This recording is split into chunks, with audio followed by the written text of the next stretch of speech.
Ada dua orang pencuri masuk rumah pada malam hari. Tapi orang pria ini tidak peduli. Sebaliknya, dia bahkan memiliki sedikit harapan. Lalu dia mengangkat tangannya untuk menunjuk. Kedua pencuri itu langsung membeku. Lalu dia menggumamkan mantra. Kemudian, nama dia Rohan Kishibe. Dia adalah seorang pelukis jenius melukis lukisan sarkasme. Mengejar realisme adalah pepatahnya. Untuk meningkatkan kenyataan, dia dengan sengaja tidak mengunci pintu selama beberapa hari. Agar memikat pencuri datang. Kemudian gunakan keterampilannya untuk melihat buku pencuri. Mengerti kepribadian dan kehidupannya. Bahkan tahu alasan mengapa menjadi pencuri. Apalagi juga menulis pesanan dalam. Untuk mengganggu ingatan dan pemikirannya. Berkat ada kekuatan ini, Rohan telah menyusun banyak karya yang sangat baik. Tetapi ada satu-satunya hal yang membuatnya sakit kepala. Itulah ada terlalu sedikit topik menarik. Hari itu ketika Rohan sedang memikirkan ide baru. Penerbit editor mengunjunginya. Dan memberinya ide bagus. Bahwa dalam segunung itu, ada sebuah desa misterius yang kaya. Tidak ada jalan masuk ke sana dan juga tidak ada listrik. Jika ingin pergi ke sana, harus pergi dengan helikopter. Tetapi hal aneh adalah, para keluarga kaya setelah datang ke sana, mereka baru memulai menjadi sangat kaya dan kemudian menyentuh puncak kehidupannya. Misalnya, ada seorang pria yang melakukan layanan kurir. Dia membeli rumah di sana, tidak lama setelah itu. Dia telah menjadi pemilik maskapai. Yang lebih aneh adalah, villa 300 meter persegi. Tetapi harganya hanya 2 juta yen. Jadi editor sangat bersemangat. Jika biasanya, villa baik sangat murah maupun pemandangannya sangat indah seperti itu akan dibeli oleh semua orang untuk membeli semuanya. Namun, kebenarannya tidak begitu sederhana. Desa itu selama 20 tahun tidak menjual rumah apapun. Karena kalau ingin membeli villa di sana, harus bersyarat. Itu hanya dijual kepada orang-orang yang sangat sopan. Karena penasaran, Rohan memutuskan dengan editor untuk pergi ke sana. Mengalami berbagai kesulitan di jalan. Memang benar tidak mudah. Baru tiba rumah penjual. Pelabuhan baru saja dibuka. Pengurus rumah kecil muncul. Wajah seperti pergi dari tempat kematian datang ke sini. Tak ada alis. Auranya sangat mengerikan. Rohan dan editor fokus secara mental hingga 200%. Mereka dengan ketat mematuhi etiket. Sebelum masuk gerbang, mereka harus melepas mantel mereka. Lalu langkah satu langkah melalui pintu. Hati-hati masuk sedikit demi sedikit. Saat memasuki ruangan, keduanya harus melepas sepatu mereka dan meletakkan ujung sepatu menghadap keluar. Tersusun rapi. Lalu duduk di kursi. Mereka meletakkan tas itu dengan rapi. Tunggu kepala pelayan masuk. Keduanya menghela nafas lega. Terlalu stres. Namun, apa yang terjadi tadi? Hanya etiket sosial yang paling dasar. Selanjutnya, ini baru adalah perang yang sebenarnya. Pengurus rumah tangga membawa secangkir air datang. Membuat mereka berdua mengambil napas dalam-dalam. Ritual minum teh Inggris ini.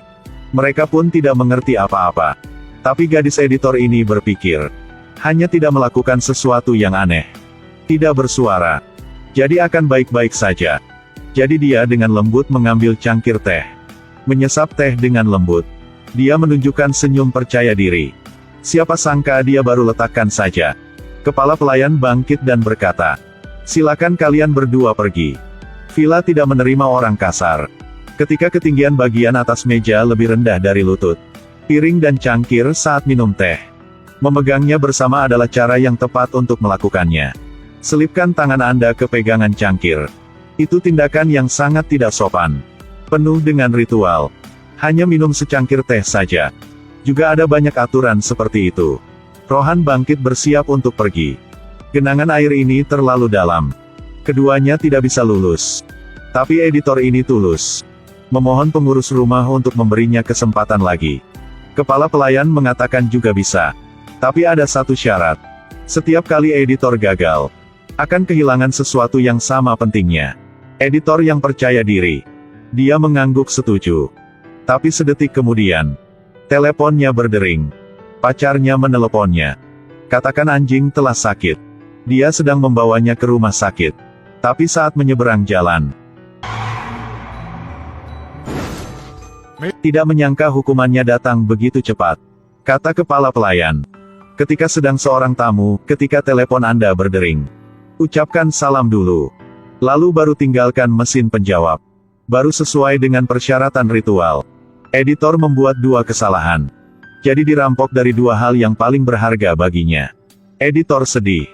Dia berlari keluar untuk pergi ke tempat pacarnya. Tapi perlakuan seperti itu juga berarti bersikap kasar. Dia belum mengambil beberapa langkah dia jatuh. Tapi ini bukan hukuman. Tapi karena Rohan melakukan. Dia duduk di sebelahnya. Dia membalik halaman di wajahnya. Lalu keluarkan pena. Tulis kata tidur sebentar. Setelah itu, dia menggunakan kekuatannya. Lakukan hal yang sama dengan pengurus rumah tangga. Dalam ingatannya, Rohan bisa membaca semua rahasia yang berhubungan dengan desa misterius ini.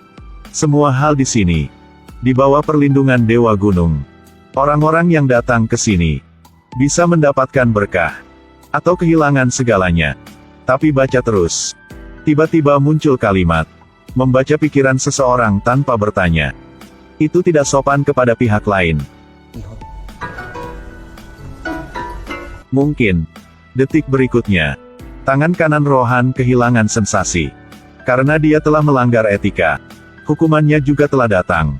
Kepala pelayan membangunkan beritahu Rohan. Karena Anda seorang pelukis, jadi akan ambil tangan kanannya. Memanfaatkan waktu ketika tangan kiri Anda masih bisa digunakan. Tolong segera kembali. Tapi dia adalah pelukis jenius. Kishibe Rohan. Bagaimana dia bisa menelan kemarahan ini? Dia ingin melanjutkan tantangan. Kembali ke kamar. Di depan Rohan kali ini. Begitulah cara makan jagung. Ini adalah ujian yang hampir mustahil untuk dipecahkan. Karena tangan kanannya tidak punya perasaan lagi. Hanya dengan satu tangan makan jagung. Adalah ekspresi yang paling tidak sopan. Apalagi harus dimakan selagi jagungnya masih panas. Kalau tidak, itu juga merupakan pelanggaran. Tidak ada cara apapun. Rohan mengambil jagung dan menggigitnya. Kepala pelayan sedang mempersiapkan pelajaran. Tidak bisa diduga Rohan berbalik kaki. Hashimoto baik-baik saja ya? Perbatasan tatami. Mustahil. Ternyata, tadi, Rohan telah menulis di buku pengurus rumah tangga. Untuk kepala pelayan. Menginjak tepi tatami. Para garis hitam. Sering mewakili simbol spiritual pemiliknya. Jika menginjaknya, itu adalah tindakan yang sangat tidak sopan. Jadi pengurus rumah telah melanggar. Jadi tangan kanan Rohan kembali normal. Pengurus rumah tangga sangat marah. Tapi Rohan terus menyerang. Ceritakan kisah itu. Ratu Inggris mengadakan pesta. Salah satu tamu itu tidak sengaja menggunakan pembersih tangan sebagai air minum. Ini jelas perilaku yang tidak sopan.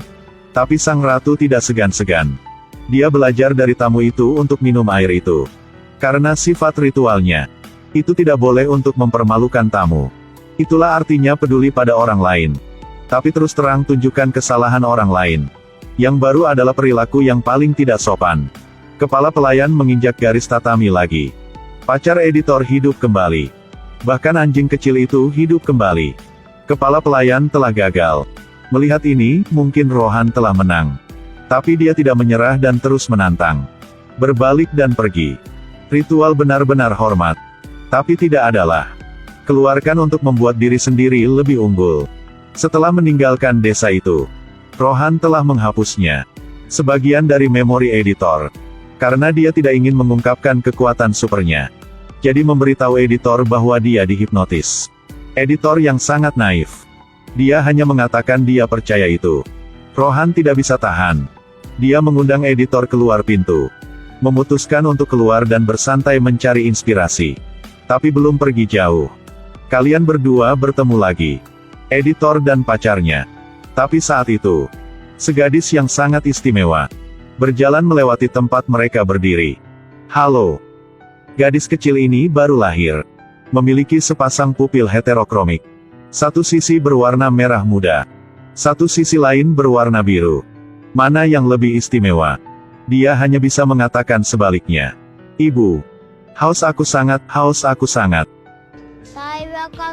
Gadis kecil menggunakan mainan. membentuk gubuk. Sepanjang hari hanya tinggal di dalamnya. Ibunya akan menempatkan dia. Masuk troli. Bawa gadis itu keluar untuk bernafas.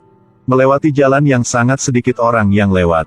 Gadis itu ingin pergi ke tempat lain. Tangan kecil itu didorong masuk lagi oleh ibu. Bisa melihat bahwa sang ibu sangat takut seseorang akan mengetahui tentang gadis kecil itu. Mereka tidak pergi ke tempat yang banyak orang. Keduanya ke jalan gunung. Tepat pada waktunya untuk bertemu dengan 3 orang rohan. Gadis kecil tidak mendekati orang di luar. Tiba-tiba menyambar baju pacarnya. Ibu khawatir gadis kecil itu akan terlihat. Telah gunakan kekuatannya. Mendorong pacar editor ke tanah. Sayangnya kepalanya membentur dinding.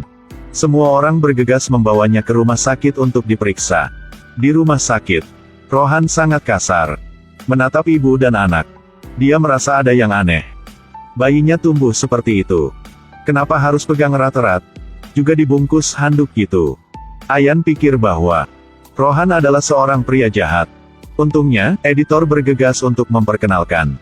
Ini adalah seniman manga dengan bakat hipnosis. Mendengar kata hipnosis ini, Ayan segera menatap Rohan dengan tatapan berbeda. Tapi dia tidak tahu.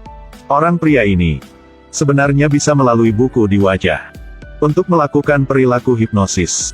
Hipnotis seperti ini menakutkan sekali. Ketika ketiganya sedang berbicara, pacar editor telah diperiksa. Tidak ada masalah besar. Ayan menghela nafas lega. Setelah mengucapkan selamat tinggal, dia buru-buru membawa putrinya dan pergi. Bertemu orang aneh ini memang sangat jarang. Zohan tentu saja tidak akan melepaskannya. Saya meminta editor untuk menemukan alamatnya. Kemudian pergi ke rumahnya untuk mengunjunginya. Tahu tujuannya. Ayan memberitahu Rohan segalanya. Bukan hanya penampilannya yang berbeda, tetapi juga ada kebiasaan bilang sebaliknya. Apalagi kemanapun dia pergi, akan ada bencana. Dia hamil dan suaminya segera meninggal dalam kecelakaan mobil. Kemudian datang pacar editor jatuh. Semua tidak bisa membuktikan pikiran gadis ini. Dia pikir ada kemungkinan anak kecil itulah bencana. Jadi memohon Rohan untuk menggunakan hipnosis. Mengubah anak itu kembali menjadi orang normal. Rohan memasuki tenda. Gunakan kekuatan super dengannya. Dalam sekejap mata, gadis itu berubah menjadi buku lagi. Buku ini tidak memiliki kata-kata. Itu semua gambar. Dia selesai lihat. Dia segera jatuh ke dalam kontemplasi. Pergi keluar dan beritahu Ayan. Diri batin gadis itu polos dan cantik. Hanya gadis biasa. Itu tidak mengerikan seperti yang kamu katakan. Bilang sebaliknya dan lebih suka menyendiri. Itu hanya kepribadian. Dan kecelakaan itu murni kebetulan. Tapi dia tidak bisa menerima. Bersikeras bahwa putrinya tidak normal. Tapi Rohan bertanya dia kembali. Hal apa yang adalah biasa? Apa standar normalnya? Setiap anak lahir, semuanya unik di dunia. Sekarang, gadis kecil itu sepertinya mengerti sesuatu. Dia memeluk boneka itu dan berlari keluar. Semua orang bergegas mengejar. Akhirnya menemukannya di taman. Saat itu, gadis itu sedang bermain dengan pacar editor. Itulah pertama kali Ayan melihat putrinya tersenyum bahagia. Untuk mengetahui kebenaran seperti apa pada akhirnya, Rohan mengubah keempatnya menjadi buku. Kemudian temukan jawabannya di antara mereka. Pacar editor dan suami Ayan. 6 tahun yang lalu mengalami kecelakaan. Sayangnya suami Ayan meninggal.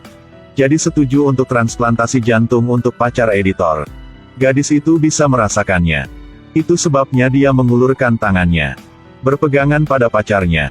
Ingin lebih dekat dengannya. Rohan buka bukunya, Ayan. Dan pacar editor. Menemukan ketiga buku lipat. Letakkan 3 itu di samping satu sama lain. Dapat membuat adegan 3 orang berpegangan tangan. Sekarang dia baru menyadarinya. Kata-kata dan tindakan pacarnya. Itu semua kebiasaan hidup suaminya. Dapat menemukan siluet suaminya di pacar editor. Akhir cerita ini, pacar editor terkadang mengunjungi ibu dan anak perempuan. Mereka benar-benar sangat mirip. Dengan gambar buku. Berpegangan tangan. Untuk gadis kecil. Sebuah masa kecil yang sempurna.